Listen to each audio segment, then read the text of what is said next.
Hey, welcome back to my channel. In this video, we're going to be talking about the new season of Legacies. I just watched episode 1 and I thought I would talk about it. And of course, this is season 3. To start with, I actually had no idea that this season had even come out. I just thought, let's go and see if there's a trailer finally for the show. And then I realized, oh wow, episodes have already aired for the show. So I thought, let's watch episode 1. Went through it, and I have a few things to say. So first off, just so you guys know, I'll be doing reviews for the entire season of Legacies. I want to do a video for every single episode and finally decide whether or not I'm going to continue with the show or if I'm going to finish off after season 3. Overall, though, for the first episode, I did think that it was enjoyable, but it did not get me excited at all for this season. The reason for that is it didn't set up any villains. It didn't really set up much of anything for the most part. It just felt like yet another episode, and my thought process is probably that this was not meant to be the first episode of the season. This was supposed to be the episode that followed the episode that became season 2's finale. The reason this happened was obviously because of the virus and everything. They didn't get to finish the season, from what I understand. And as such, that does kind of make sense. Although I feel like they should have taken the time to make some changes and actually solidify who this villain's going to be for this season. If it's the Necromancer, I mean, fine, but he really kind of seems like more of a side character at this point. He doesn't seem like main villain material, and I'll talk a little bit more about that in terms of what I want to see for the season later on. Let's talk about Josie's fallout from season 2. Of course, in season 2, towards the end of it, she was consumed with like dark magic, which, by the way this works is completely different from how it was in previous shows. It always just felt like I don't know, it's just visually different, and also I would say the closest that we could see of this is how Bonnie used expression way back when. But my question here is, like, why does it impact her so much externally and things like that to use, like, quote-unquote dark magic? In the past, it was just you would get like nosebleeds or it would impact physical health. It just seems to be a very different impact on Josie. I hope they actually explain that at some point. Maybe honestly, it could be that the types of magic she's been using are dark magic and we didn't really see that in particular in the past, although I would blatantly disagree with that fact because certain things can, like, magic's used in like really horrific ways in the originals and the Vampire Diaries on several occasions, so I don't know if you can really say that. Anyway, back to what I was actually trying to talk about, away from this tangent. Everyone seems to hate Josie for what had happened when she was Dark Josie or whatever, and I thought that was kind of completely ridiculous because they all seem to be completely ignorant as to how this situation actually unfolded, because the only reason this happened is because of Alyssa Chang. And apparently, like, people are actually listening to her, and she's still popular or whatever, and she has friends now, which I think wasn't the case beforehand. I think she was kind of a loner, from what I remember in the previous season. Like, she was basically just a problem child who was also just a terrible person, whatever. So it didn't really make sense to me as to why, like, she suddenly has people that are following her and, like, I don't know, like underlings, basically. I don't know. Also, Alyssa Chang's kind of a terrible person, so she also is the reason why Josie became Dark Josie, because she trapped the headmaster along with his kids in a prison world and almost got them all killed. Just didn't make any sense at all. So I didn't understand this at all. That being said, I do want to see more of Dark Josie this, like, season, or at least like more progression of her character in general. I think she's probably one of my favorites in the entire series as of now, just because I think she's one of the most interesting. She's had the most interesting storyline, definitely, so far. So I'm really hoping to see more of that. But again, it just makes no sense. On top of that, you also had the impact of Clark literally teaching her black magic the entire time, like for majority of season 2, and it's really not her fault. Like, they literally spent an entire episode trying to get rid of the sand clock that held all this black magic, whatever. I don't really know how to explain it because it's never been seen in previous shows before, so I'm still a little confused as to how that worked. Regardless, it's not her fault at all. It's literally Clark's fault and Alyssa Chang's fault, and yet no one cares. I don't know. It just made no sense to me. Anyway, the other thing that I will say for this episode that I thought was really, really consistent with Josie's character is that she ended up putting her magic away into an object. I don't remember if they showed what the object was or not, but she said that she put away her siphon abilities, which I didn't know that was possible. I know that her mom put away her abilities, but she was like a regular witch. So I guess even siphon witches can do the same thing. I don't know. Yeah, so I just thought that that was interesting that she chose to do that because it was like history repeating itself. And it was cool as a fan of like the Vampire Diaries to see that happen. Yeah, and of course it makes sense because she doesn't trust herself just yet. Like, she was able to get over things somewhat through the course of like the last episode of season 2, but it's still something that she's like struggling with. And yeah, I'm very like excited to see that there are actual lasting consequences for this character. The next thing is the whole piece of this episode about who is worthy to remove Excalibur from the stone. I thought this was like a good counterbalance to the rest of the episode. It was a bit fun to watch, and yeah, it was just a good way to balance out the episode overall. It was also really, really nice to see a lot of the supporting characters on screen together as well. Especially like Jed, you had Caleb, you had Wade, who typically, like, I feel like those three are not shown as often. Yeah, I genuinely believe that they're not in enough episodes, and I'm not really sure why, because typically, like, even the last season especially, I felt like there were always characters missing from an episode. And yeah, I don't know, it was just something that I've noticed, and I really hope, especially for Caleb and Wade, to see them more, because I really do like those two characters. And yeah, because I think Caleb is probably the best vampire on the show, and I mean, that being said, there are only 2 vampires on this show, so not a huge bar, but Milton's kind of boring at this point, so I do hope that they show a lot more of Caleb and everything in the show. I keep going on tangents. Anyway, of course, we ended up having Ralph be the descendant of King Arthur, apparently, and he pulled the sword from the stone.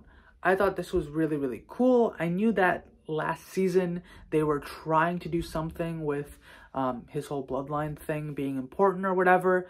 They showed his father at one point. I don't know if they like changed their mind or like that whole thing seemed a little weird, the way that it was done. So I don't know if this was like something that they changed later on or what. I have no idea. But regardless, I'm very curious now, because was King Arthur a werewolf? Or are they saying that like Arthur's descendants ended up being part of the group that was cursed by the Hollow? I don't actually know too well in terms of the timeline as to when the Hollow cursed all those like tribes, or I don't know if they were witches or tribes people, I don't remember, into becoming werewolves to begin with. Then again, it would probably make more sense, I think, from what I remember, that was much earlier. So King Arthur was probably already part of a werewolf bloodline at that point. So yeah, I'm very excited to see if they do more with that. I hope it's not just like a 1 episode throwaway thing. I really hope that they develop that a lot more and it's actually important. So this was the part of the episode that I found the least interesting, and that was the sleeping curse thing. Partially because I don't love Landon's character all that much. Like, I just think that he needs more development a little bit, and I don't think that that's the fault of the actor at all. I think it's just the writing needs to develop him a lot more. And I think also part of that is because we still don't know what Landon can actually do, because the show has refused to tell us. Also, this whole thing just felt like an episode of Once Upon a Time, like this section of this. And it didn't fit to me for this to be taking place in the same world as like the originals in the Vampire Diaries, just because, like, I don't know, it just felt weird to me. I think what happened here was it was probably going to last a little bit longer, and as like once everything happened last year where everyone had to move home or go home and like leave set and everything, and they weren't able to finish the season, they decided, like, you know what, Hope can't be gone for more than one episode, Landon can't be gone for more than one episode. So yeah, I have no idea if that's actually true, but it felt that way. Like, it felt like there wasn't enough of an impact of this onto the rest of the student body, on the rest of the school, because what would actually make a lot more sense is that the school found out, like the other students found out, that Hope and Landon were both stuck asleep, and then like panic would ensue, whatever. Like, that feels like it would have been a much more likely outcome. But as by the end of this episode, like, there's clearly no consequences, or not that much in terms of consequences, apart from like the necromancer getting full power or whatever. So overall, I really thought this episode was okay. It was fine. It didn't feel like a start of a new season. It just felt like yet another episode in a show. And it didn't really get me excited too much for the rest of the show. But I am still positive. There are a couple of things that I am hoping for this season. So let's talk about that.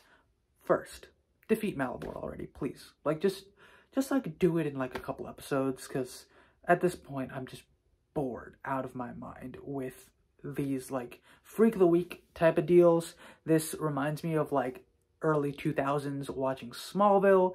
It does not, like, it's not at all indicative of any type of modern show to have like a new monster appear every single week, defeat it, and rinse and repeat. It's so formulaic and it's so stale. I've been bored of this since the end of season 1. In season 1, it was like, it was kind of fun because I hadn't seen a show like that in a while, but at this point, I'm just bored out of my mind with like a Malivore monster coming out every once in a while. It would be a lot cooler if they like destroyed Malivore and all the creatures were released in some way, shape, or form, and they had to deal with that somehow. I think that would be a lot more interesting to have to deal with, as opposed to just having, oh, one monster every single week. It's going to be completely different, and you'll never see these monsters again. Also, it's really, really weird that they're continuing to treat all the monsters like they're not, like, thinking beings, especially how you consider with the originals as well as the Vampire Diaries, they, like, every single creature was a sentient being. You actually felt something when someone died and things like that. But here, it's just like all the students are like, oh, it's just another monster to kill. And that just seems kind of sad in my mind. And it feels very desensitized to violence in a lot of ways. The only difference here is that a lot of these creatures look in like extra human all the time. That's the only difference. I mean, by that same logic, vampires were treated that way in this world several hundred years ago, right? In that world, that's how humans viewed vampires. So viewing other monsters in that way, it just doesn't make any sense. So anyway, that's two things that I just think are weird with the show right now. Like, the freak of the week repetitiveness and the way that they're treating monsters like they're not actual creatures, or like they're not actual living beings. It's just something that I think is a step backwards in comparison to how the rest of the show has worked so far. I don't know if it's like a choice from the original creator. I don't know if someone else is writing the show, but it just feels a little different. The next thing, of course, is I want to see Wrath, his heritage explored a lot more. They touched upon it briefly last season, and now it looks like we have a bit more to go on. I'm just hoping that it's actually really important to the plot and actually has an impact on the story. After that, I also want to say that Landon's powers need to be, like, just flushed out. We need to know what he can do, because all the second guessing is just a waste of time and making him less and less interesting. I think that his character is he's fine. It's just, we need to understand what he's actually capable of, and having him, like, just float in midair one day, then have, like, giant flame wings that look terrible the next day. It's just, they need to actually just specify, this is what he can do. Because I would have been cool with him just being able to use, like, certain types of flame magic, and that would be it, right? Just tell us what he's actually capable of and be done with it, because it's just annoying at this point. Next, what I really, really want is Josie, Lizzie, and Hope to have a lot more multi-episode arcs. So just, like, focus on certain characters at certain points in the season and have them, like, really develop a lot more. They did that with Josie and Lizzie with the Prison World episode, and they especially did that with Josie over the next couple of episodes as well. So I do want to see more of that, because I think that's really what this show has done really well, is developing these three characters, and I really hope that they continue to do that with smaller arcs that focus on their strengths and help them develop as characters. Next, I want more Wade and Caleb, 100%. They're the two characters I feel like I don't see nearly often enough, and it really shows. Wade is really, really fun. I love that they introduced him last season, and I love that they kept him last season. I want to see more about what his powers are, what he can actually do. And then similarly, Caleb, right? He is the head of the vampire faction, and yet he doesn't seem to be present all that much in terms of the story. He was there a lot early season 2, but I feel like he just didn't have as much story impact. I want him to have a focus this season, just develop him a little bit more, and I just think it's really, really cool the way that his character portrays vampirism. He's the person that is, like, confident being a vampire most of the time, and it's very much in stark contrast to, like, how Stefan was at the start of the Vampire Diaries, right? Similarly with Milton, right? Don't love Milton as a character right now, just because he's kind of just the nice person who's also a vampire, but, like, he's a little bunny. Like, he's basically a bunny. He doesn't really seem like a huge threat, and he just seems kind of like a pushover sometimes. So I really, really want him to become a Ripper. The reason for that is it was slightly hinted, I think, season 1, if I remember correctly. And the fact that they haven't done it yet is, it's just kind of like, just do it. Just do it. And having these more, like, darker aspects for the show is really going to help it become a lot better. And then balance it out with, like, the high school whatever. But having him be almost like the Stefan of the show and really, like, fall off the wagon, I think that could be done really, really well. And yeah, that's really all I want. If they can't do that with Milton's character, they need to do something with him apart from just pining over Lizzie the entire season and just being there. Like, he needs something more. So those are my thoughts on Season 3, Episode 1 of Legacies.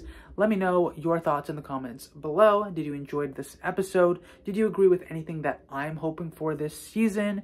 Or did you blatantly disagree with a lot of it? Just let me know. I'm very, very curious to see your thoughts. And yeah, if you enjoyed this video, please subscribe for more videos like this. Again, I'll be doing all of Season 3 of Legacies, so I hope you enjoyed.